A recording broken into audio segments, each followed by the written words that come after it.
Hello. Today we will see the important application of step-down transformer as welding transformer. Welding transformer जिसका जहां तहां हम उपयोग देखते हैं, छोटे बड़े यूसेज में, इंडस्ट्रियल एप्लीकेशन में, डोमेस्टिक कंस्ट्रक्शंस में। वेल्डिंग ट्रांसफार्मर क्या है? ये एक्चुअली स्टेप डाउन ट्रांसफार्मर है जिस पर सेकेंडरी को टैपिंग दी हुई होती है। It has very thin primary winding with large number of turns and secondary has more area of cross section and less number of turns. ऐसा क्यों? प्राइमरी पर करंट कम होगा, सेकेंडरी पर करंट ज्यादा चाहिए है and this will ensure less voltage.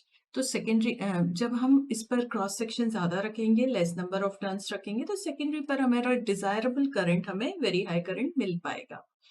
Amount of current adjust करने के लिए सेकेंडरी वाइंडिंग के साथ एक रिएक्टेंस कॉइल भी कनेक्ट कर देते हैं।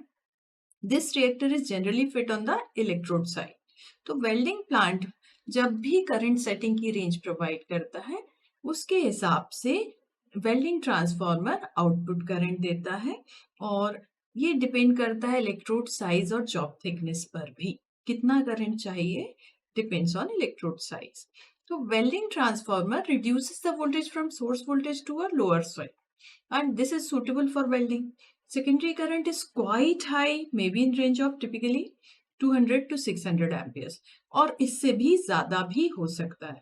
तो इसके केस में प्राइमरी वाइंडिंग, सेकेंडरी वाइंडिंग, इनको एक कॉमन कोर पर रैप करते हैं जो कि एडजस्टेबल है।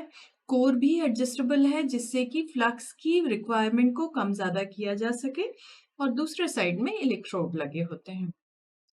तो इस तरह के ट्रांसफार्मर में 3 पॉइंट्स होते हैं आउटपुट साइड में, एक कॉमन, एक लो और एक हाई। तो जो कॉमन टर्मिनल है वो ग्राउंड को कनेक्ट किया जाता है और वेल्डिंग लीड्स को कनेक्ट करते हैं। अगर कम करंट चाहिए है तो लो साइड जो कि अप टू 300 एम्पियर रेंज में जाता है और यदि हमें और हाई एम्पियर करंट चाहिए तो हम लीड जो थर्ड टर्मिनल है हाई उस पर कनेक्ट करते हैं, तो 300 से 600 एम्पियर तक का करंट अवेलेबल हो जाता है। ओपन सर्किट के टाइम इस ट्रांसफार्मर का वोल्टेज लगभग 90 वोल्ट होता है सेकेंडरी साइड, जो कि वेल्डिंग के टाइम यानी कि जब लोड इंक्रीज होता है 50 से 60 वोल्ट तक रिड्यूस हो जाता है। प्राइमरी और सेकेंडरी वाइंडिंग को स्ट्रिप कंडक्टर के तौर पे कंस्ट्रक्ट करते हैं। इनमें करंट्स कैसे एडजस्ट करेंगे? फ्लक्स एडजस्ट होगी, करंट एडजस्ट होगा। तो whenever supply is given to primary winding, it produces alternating flux in the core. और सेकेंडरी वाइंडिंग भी चूंकि सेम कोर पर है, so it will have same core linkage of flux जो कि प्राइमरी वाइंडिंग से में प्रोड्यूस हुआ।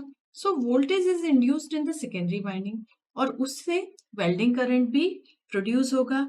तो कंट्रोल करने के लिए करंट को what we do, we have to control flux linkage जो कि प्राइमरी और सेकेंडरी वाइंडिंग को लिंक कर रही है।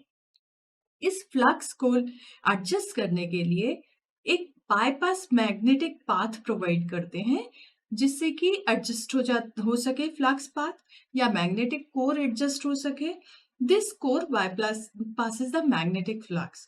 तो जैसे चेंज होगा तो सेकेंडरी वाइंडिंग में करंट रिड्यूस या इंक्रीज होगा। एडजस्टेबल मैग्नेटिक कोर को स्लाइड अप और डाउन करने के लिए एक हैंडल लगा होता है जो कि मेन कोर की सराउंडिंग में मेन कोर के साथ कंट्रोल करता है और उसको ऊपर नीचे एडजस्ट कर लेता है। इस तरह के वेल्डिंग ट्रांसफार्मर की एडवांटेजेस क्या है?